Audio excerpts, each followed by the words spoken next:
드디어 솔로몬이 아버지 다윗의 오랜 수건 사업이었던 성전 건축을 이제 시작하게 됩니다. 그래서 그것을 시작하려고 먼저 성전 건축에 필요한 자재를 구하게 되죠. 물론 아버지 다윗이 자재를 꽤 많이 구해 놓았습니다. 다윗이 그렇게 자재를 구해 놓았던 이유는 사실은 그 성전을 다윗이 짓고 싶었기 때문이죠. 하지만 다윗은 성전을 지을 수가 없었습니다. 너무 많은 전쟁에 참여해서 손에 너무 많은 피를 묻히다 보니 성전을 지을 수가 없었습니다. 하지만 그는 그냥 가만히 있었던 것은 아니고요. 자신의 아들이 성전을 건축할 수 있도록 재료들을 많이 모아두었습니다. 성전을 꾸미고 또 성전 기구에 사용되어질 많은 금과 은과 여러 보석들을 굉장히 많이 모아두었습니다.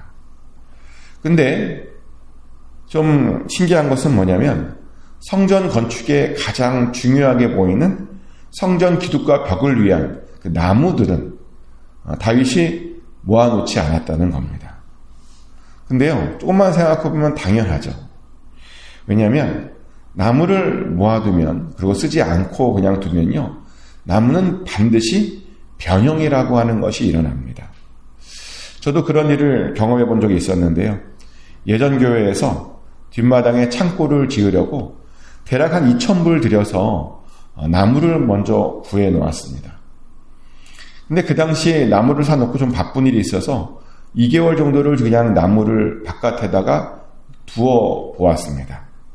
그리고 이제 2개월 후에 지으려고 했더니 그 나무를 가지고 쓸 수가 없었습니다. 왜냐하면 나무들이 전부 다 햇빛과 바람과 그 비에 젖어서 뒤틀려 버렸기 때문입니다. 그러다 보니 제대로 된 창고를 지을 수가 없었던 것이죠. 근데 그것 때문입니다. 다윗이 나무를 구하지 않았던 이유가요. 나무를 구해 놓으면 그 나무는 전부 다 뒤틀려 버리기 때문입니다. 이런 것을 보면 어떤 것들은 일찍 준비할 수 없는 것도 있는 것 같습니다. 당장 현재 구해야 되는 거지 미리 구한다 그런 것이 아닐 수도 있다는 것이죠. 아무튼 다윗은 그렇게 나무를 나무 빼고 나머지 모든 것들을 다 준비했고요. 근데 나중에 나무를 좀 쉽게 구할 수 있는 그런 준비를 하게 되는데 어떻게 했냐면 그 좋은 나무들을 많이 가지고 있는 히람과 좋은 관계를 맺어 두었습니다. 실제로 그 히람과 다윗이 얼마나 좋은 관계였는지요. 그 히람이 다윗을 평생 사랑했다라고 말합니다. 언제 그 아들이 나무가 필요할지 모르다 보니 그 나무를 가지고 있는 히람과 그렇게 굉장히 친하게 지내두었다는 겁니다. 그리고 드디어 솔로몬이 이제 성전 건축을 결심하고 나무를 필요하게 되었습니다. 근데요, 바로 그때 놀랍게도 두루왕 히람이 먼저 솔로몬에게 사람을 보내서 안부를 묻더라는 거죠. 정말 기가 막힌 타이밍입니다. 성전을 건축하려고 나무가 필요할 때 먼저 히람에게 연락이 왔다는 겁니다. 근데 보면요, 하나님의 일은 언제나 이렇게 기가 막힌 타이밍이 옵니다. 정확한 시간에 맞춰서 옵니다. 근데 솔로몬도 그랬습니다. 그래서 솔로몬이요, 그 타이밍을 놓치지 않고 두루왕 히람에게 바로 사신을 보내요. 자기가 성전을 건축하려고 하는데 좀 도와달라라고 말합니다. 그러면서 그 성전이 원래 그 히람 왕이 사랑했던 다윗이 지으려고 했던 것이다 라는 말까지 해주죠. 다윗도 성전을 지으려고 했는데 짓지 못했다고. 왜 짓지 못했냐? 태평성대가 아니었답니다. 하도 원수들이 많고 재앙도 많다 보니 성전을 지을 수 없는데, 근데 지금은 재앙도 없고 원수들이 없어서 지을 수 있겠답니다. 그러니 좀 히람이 도와줘 달랍니다. 백향목을 보내달랍니다. 근데 여기서 우리가 좀 주목해 봐야 될 건 뭐냐면 이 솔로몬이 백향목을 구하는 그 자세입니다. 솔로몬이요, 히람에게 굉장히 겸손하게 그 나무를 구하고 있습니다. 근데 사실 생각해 보면 솔로몬은 히람에게 그렇게 겸손하게 구하지 않아도 됩니다. 왜냐하면 두 나라를 비교해 보면 굉장히 큰 차이가 나기 때문입니다. 두로는요, 그 당시에 도시국가였습니다. 조금만 도시였습니다. 그냥 나라라는 이름을 붙였던 거죠. 근데 이스라엘은 도시국가가 아닙니다. 굉장히 큰 도시입니다. 그런데 그래서 솔로몬이 사실 나무가 필요하면 그 두로에게 쳐들어가서 그 두로를 점령하고 나무를 가지고 와도 전혀 이상하지 않습니다. 그냥 그렇게 뺏어와도 전혀 문제가 되지 않았습니다. 근데 솔로몬이 그렇게 하지 않았죠. 왜 그렇게 하지 않았냐면 사실은 나라가 태평해야 성전을 건축할 수 있기 때문입니다. 전쟁 중에는요, 거기에 신경 쓰느라 제대로 된 사람들을 동원할 수 없고 또 깨끗한 마음으로 성전을 건축할 수 없습니다. 원수가 많으면 성전이 제대로 지어지지가 않습니다. 성전은 어떻게 짓는 것이냐? 태평한 상태에서 원수도 없고 재앙이 없는 상태에서 지어야 되는 것이죠. 이 이야기는 우리들에게 중요한 것을 알려주는데요. 우리가 어떻게 하나님의 공동체, 하나님의 성전을 이룰 것인가? 어떻게 하나님의 몸을 이룰 것인가? 평안으로 이루는 겁니다. 하나님의 몸은요, 평안해야 점점 단단해지고 성장해지고 제대로 이루어지는 겁니다. 주변 사람들과 척을 지고 주변 사람들을 원수로 삼으면 하나님의 나라가 제대로 세워지지 않는다는 것이죠. 무조건 평안해야 합니다. 그래서 우리가 하나님의 나라를 경험하려면 어떻게든 우리의 삶 가운데 주의 평안이 임하게 해야 됩니다. 다른 사람들과 원수가 되어서는 안 된다는 겁니다. 솔로몬도 그랬습니다. 솔로몬도요, 하나님의 나라 성전을 지으려고 평안을 구했습니다. 그랬더니 정말 별것 아닌 그 두루왕 히람에게 머리를 조아리며 그렇게 나무를 구했던 겁니다. 아마 모르겠어요. 머리를 조아릴 때 좀 자존심이 상하지 않았을까요? 그런데요, 성전을 짓겠다라고 하는 그 열망이 그 자존심을 이겼습니다. 그 열망이 그를 겸손하게 만들었다는 겁니다. 그랬더니 역시 두루왕 히람이 얼마나 기뻐했는지 모릅니다. 큰 나라의 왕인 솔로몬이 자기에게 이렇게 겸손을 보여주니 얼마나 좋았겠습니까?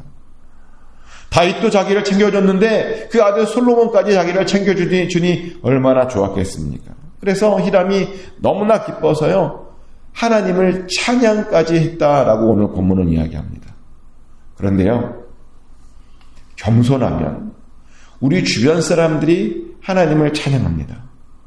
하나님 믿지 않는 사람들이 하나님을 찬양하고 하나님께 영광 돌립니다. 우리가 그들에게 겸손을 대하면 그렇게 하나님께서 영광 받아 주신다는 겁니다. 히람도 그랬어요. 솔로몬의 겸손을 보고 그가 하나님께 영광 돌렸습니다. 그랬더니 그들의 둘의 관계가요, 굉장히 깊은 사랑의 관계가 되었고 그 덕분에 성전을 짓는 동안 내내 이스라엘이 태평성대를 이루게 되죠. 근데 그 모든 것이 사실은 솔로몬의 지혜 덕분이었습니다. 솔로몬이 지혜를 가지고 겸손하게 평안을 구했더니 그렇게 태평성대가 이루어지고 성전도 지을 수 있었던 겁니다. 이것은 굉장히 중요한 건데요. 하나님의 지혜가 있으면 어떤 일이 일어나는지를 우리에게 보여주는 장면이기도 합니다. 하나님의 지혜는요, 반드시 선한 열매를 맺습니다. 그럼 세상 지혜는 안 맺느냐? 세상 지혜는 좀 틀려요. 세상 지혜는 선한 열매가 일어나지 않습니다. 제가 어떻게 하냐면, 제가 예전에 좀 세상 사람들은 어떻게 사는가, 어떻게 그들이 말하는 지혜는 뭔가 좀 이렇게 좀 연구해 본 적이 있었거든요. 책들을 보면서. 근데 제가 세상에서 말하는 지혜를 연구해 보면서 그들이 말하는 지혜를 가만히 봤더니 그들이 지혜가 뭐라고 말하냐면요, 자기에게 이익이 되면 그것이 지혜라고 말하더라고요. 남이 어떻게 되든 상관없이 나에게만 도움이 되면 그것을 지혜라고 말합니다. 그러면서 어떻게 하면 남을 속이는가, 그것이 지혜랍니다. 어떻게 하면 이 세상 험난한 세상에서 내가 손해보지 않고 사는가, 그것이 바로 지혜라고 말합니다. 그런데요, 하나님의 지혜는 나만 이익이 되는 것이 아닙니다. 하나님께서 말씀하시는 지혜는요, 모든 사람들이 다 잘 되는 겁니다. 모든 사람들이 다 만족하게 되는 겁니다. 그것은 우리가 예수님의 지혜에서도 흔히 볼 수 있죠. 예수님께서는 공생의 기간 동안에 굉장히 많은 질문들을 받았죠. 그래서 당신의 지혜를 보여주었는데, 그렇게 가르쳐주었는데, 그 지혜를 듣고 몇몇 사람만 만족한 것이 아니라 많은 사람들이 만족했다라고 말합니다. 많은 사람들이 깨닫고 도움이 되었다라고 말합니다. 예수님의 지혜 덕분에요, 많은 사람들이 살 수 있는 힘과 어떤 능력을 얻었다는 겁니다. 근데 당연해요. 왜냐하면 예수님의 지혜는 바로 하나님의 지혜이기 때문입니다. 하나님으로부터 오는 것이기 때문입니다. 모든 사람들을 살리는 지혜, 어떤 사람들이 상처받는 지혜가 아니라 모든 사람들이 은혜받는 지혜가 바로 하나님의 지혜이고 예수님의 지혜였던 겁니다. 근데 솔로몬의 지혜도 그런 것이었습니다. 솔로몬의 지혜 덕분에 모든 사람들이 평안을 누리고 모든 사람들이 위로를 얻었고 하나님께 영광을 돌렸습니다.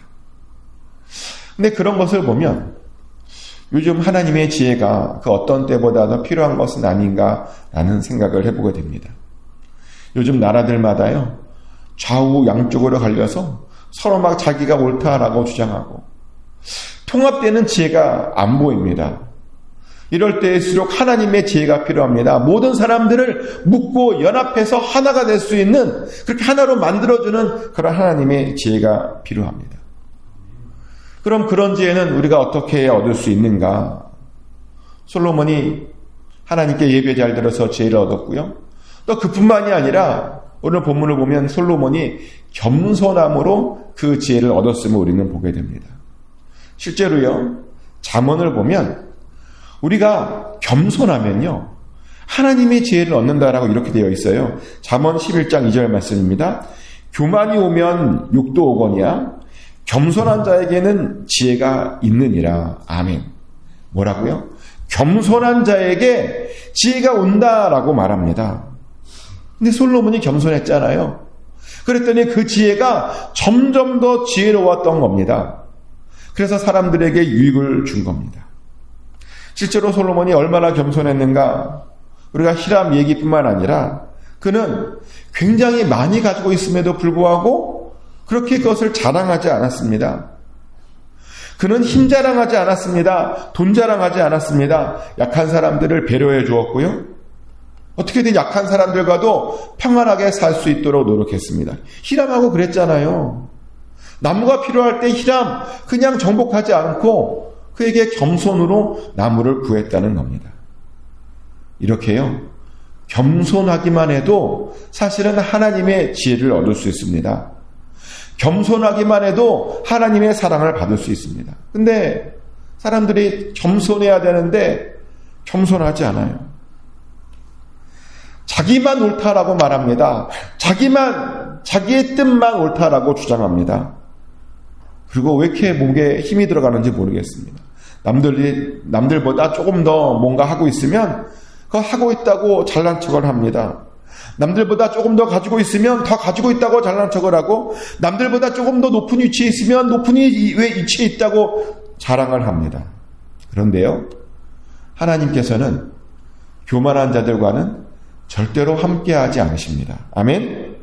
하나님께서는 누구와 함께 하시는가? 겸손한 자들과 함께 하십니다. 이사야 57장 15절 말씀이죠. 지극히 존귀하며 영원히 거하시며 거룩하다 이름하는 이가 이와 같이 말씀하시되, 내가 높고 거룩한 곳에 있으며 또한 통회하고 마음이 겸손한 자와 함께 있나니 이는 겸손한 자의 영을 소생시키며 통회하는 자의 마음을 소생시키려 함이라. 아멘. 방금 읽어드린 말씀에 따르면 하나님께서 누구와 함께 하시는가? 마음이 겸손한 자와 함께 한다라고 말합니다. 마음이 겸손하여서 통회하고 하나님께 엎드리는 자와 함께 한다고 말합니다. 그래요. 우리 하나님은 겸손한 자와 함께 하시고 그의 마음을 소송시키려고 그와 함께 해주십니다. 그런데요, 사실 우리가 겸손해야 되는 결정적인 이유가 있는데, 이 겸손이 예수님의 명령이기 때문입니다. 마태복음 11장 19절 말씀이죠. 나는 마음이 온유하고 겸손하니 나의 멍에를 메고 내게 배우라. 그리하면 너희 마음이 쉼을 얻으리니. 아멘. 예수님께서 당신을 우리에게 어떻게 소개하는가? 온유하고 겸손하다라고 말합니다. 그러면서 자신에게 와서 자신이 주는 멍에를 메고 다시 말하면 자신의 겸손과 온유를 배우라라고 우리에게 말씀하고 있습니다. 그리고 그래야 우리가 쉼을 얻게 된다라고 말씀하고 있습니다. 우리가요, 마음의 쉼을 얻기 위해서라도 우리는 예수님의 겸손과 예수님의 온유함을 배워야 하는 겁니다. 그래야 예수님을 따라가는 겁니다. 그래야 그것이 바로 예수님을 믿는 겁니다. 교만하면 절대로 지혜로워질 수가 없습니다. 교만하게 되잖아요. 지혜는커녕 자꾸만 주변 사람들을 불편하게 만듭니다. 꼭 명심하셨으면 좋겠습니다. 이제 말씀을 정리합니다. 오늘 저는 성전이 건축되어지는 그 준비 과정 가운데 솔로몬의 삶을 좀 같이 나눴습니다. 보니까 솔로몬이 평안을 통해서 성전을 건축하려고 했습니다. 그리고 그 평안을 위해서 겸손했죠. 겸손했더니 그 성전을 잘 준비하고 지을 수 있었습니다. 그리고 그렇게 겸손했더니 그 주변 사람들이 하나님을 만났고 하나님께 영광 돌릴 수 있었습니다. 겸손하면 많은 것들을 할 수 있습니다. 그리고 겸손이 하나님께서 우리에게 원하시는 뜻입니다. 예수님의 뜻이라는 겁니다. 꼭 겸손하셔서 하나님과 함께 하시고 예수님의 명령을 이루시길 축복합니다. 그래서 그 겸손을 통해서 여러분 주변 사람들이 함께 영광 돌릴 수 있게 되시기를 예수 그리스도 이름으로 축복합니다. 기도합니다. 하나님, 오늘도 우리에게 귀한 말씀을 주시니 감사합니다. 겸손을 통해서 우리가 어떤 일을 할 수 있는지 하나님 나눴습니다. 겸손을 통해서 평안을 누리고 겸손을 통해서 하나님과 함께 할 수 있음을 알게 되었습니다. 겸손이 예수님의 명령임을 알게 되었습니다. 하나님, 겸손함으로 주님의 뜻을 이루게 하여 주시고 우리 주변 사람들이 하나님께 영광 돌리게 하여 주시옵소서. 우리 삶의 여러 가지 문제들, 기도 제목들이 있는 줄 압니다. 아버지 하나님, 도와주시옵소서. 주님께서 힘 주시옵소서. 돌파하게 하여 주시고 넘어가게 하여 주시옵소서. 우리 앞에 있는 막혀있는 담들이 하나님 넘어지든지 아니면 그 위를 타고 넘어가게 하여 주시옵소서.